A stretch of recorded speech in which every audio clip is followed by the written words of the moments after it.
redos from some horrible mistakes made by Biden and his group, and we're changing them back so that we can lead a normal life, a good life, and they're actually very important. And from the standpoint of lifestyle, they're very important. So I'd ask Will to maybe explain them, and we'll ask some of our congressmen and senators to say a few words, please. Yes, Mr. President. As you said, we have 4 bills for your attention today. These are bills that have been passed by Congress. In the closing days of the Biden administration, they pushed through a large number of rules and regulations that really hurt ordinary Americans, including in their own homes. So the first of these is HJR 20. This is a bill that repeals Biden-era regulations relating to consumer water heaters, consumer gas-fired water heaters. Who was in charge of this one? This is Gary and myself, sir. Gary Palmer sponsored it, but this bill specifically saves a factory in my district. 300 Georgians will continue to have their jobs as soon as you sign that. Mr. President, this rule was issued on Christmas Eve. I'm thinking that we wouldn't be keeping up with what the Biden administration was doing, but we moved quickly to get And this was on gas heaters. Banning natural gas. Isn't that tankless ridiculous? water heaters. And how were you supposed to get your heat then? Through electric? Through electric, yeah. Was that basically it? Electric heat, which isn't as good? Crazy.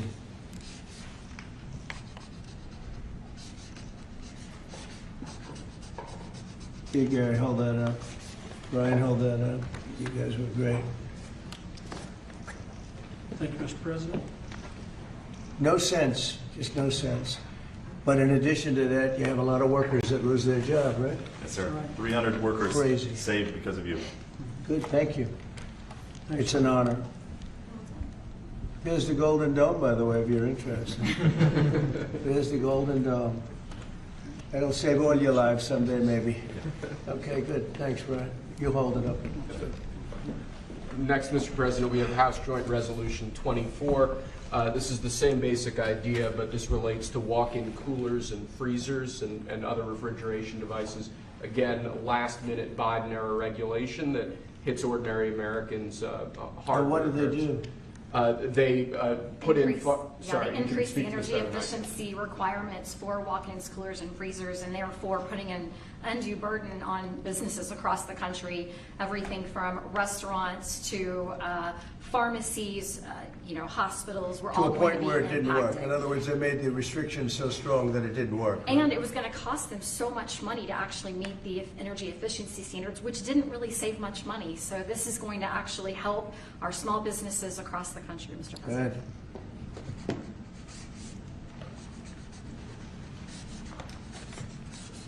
Many manufacturers would have had to close stop lines, shut down entire lines of businesses. And I just want to say, rescinding these, this was done days before you took office. They pushed through these regulations.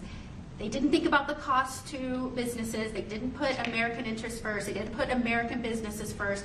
I am so grateful we finally have a president who's not only walking back these insane, burdensome regulations that are ultimately going to cost us Americans and American businesses, but that you are thinking about the next generation. And as we're leading into Mother's Day, some of us are trying to parent and serve this country at the same time. Thank you for welcoming my son, who was 15, with his mother serving, watching what we're doing for him and the generations to come. You are making this country stronger for them. Thank you. Thank you very much. Good luck, right? Take care of your mom. Okay, have that. You want to hold that up too? So Thank you. That's a big one, isn't it, huh? Common sense. It's all about common sense, right? Okay, Will, go ahead. Next, sir, this is House Joint Resolution 42. Again, this is a rescission of a Biden-era regulation, in this case relating to energy conservation standards for household appliances and certain consumer products.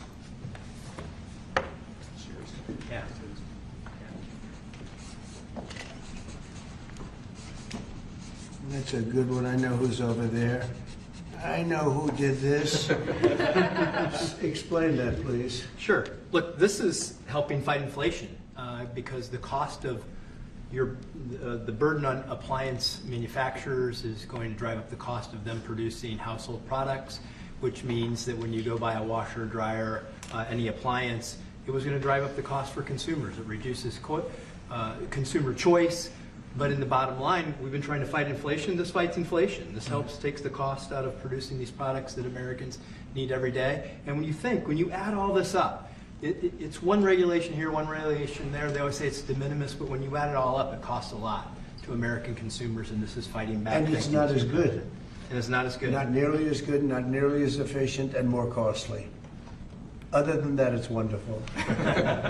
Thank you. Great Mr. job. President. Thank you very much. Great. Fantastic. Okay. And lastly, sir, we have House Joint Resolution 75. Again, this is a rescission of a Biden-era regulation, in this case relating to energy standards for commercial refrigerators, freezers, and refrigerator freezers.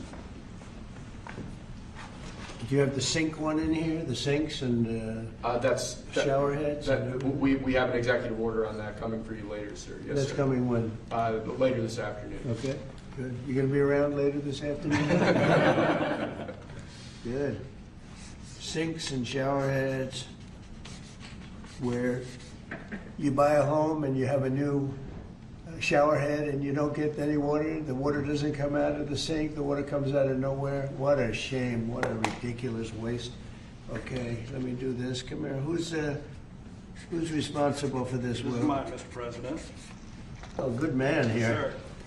Sir. Okay. Thank you. You want to discuss that? Yes, sir. This was a government regulation that we have now repealed. Thank you very much, Mr. President. That now saves the American taxpayer. I was getting ready to say the Texas taxpayer, them too, but the American taxpayer, because who would have ultimately paid the price on a government mandate and a government regulation?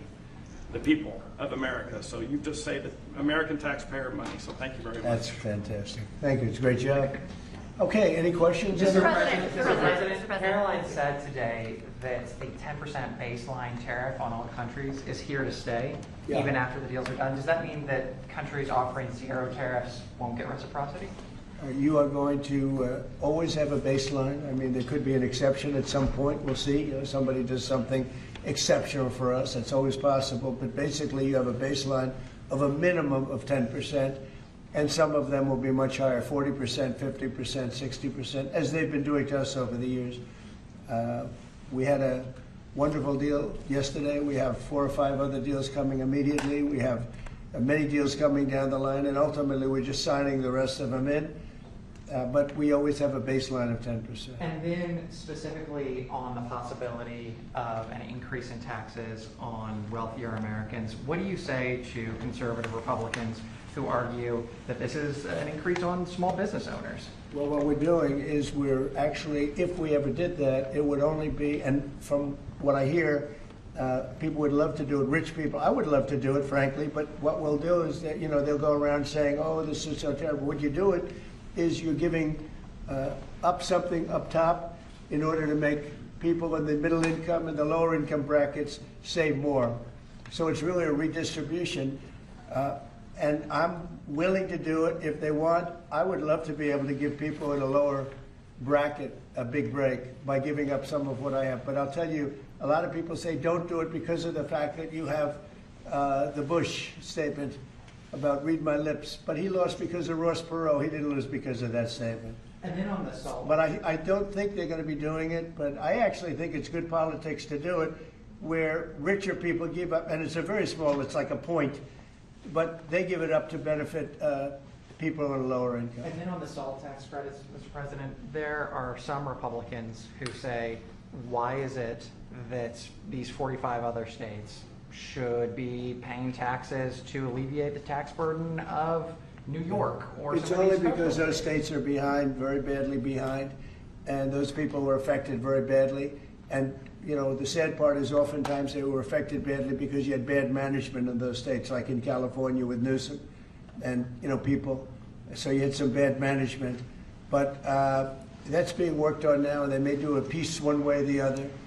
It's a very complex issue, but I think it's being worked out. I think it's going to be worked. It has not been settled yet, but they'll settle it up pretty quickly. Are you considering? Mr. President, what parameters have you given Scott Bessent on negotiating with China this weekend? We have to make a great deal for America. Are you going to be disappointed if he comes back without a deal? No, not at all, because we already made a great deal. We're not doing business with China right now. You know, we lost $1 trillion last year with China, $1 trillion. So if you're not going to do business with them, you're not going to lose $1 trillion. But we lost. I want China to do great. You know, I'm very friendly with President Xi. I have great respect for him and for China, but we can't continue to allow them to do what they did. When I was president, they paid hundreds of billions of dollars in tariffs and taxes.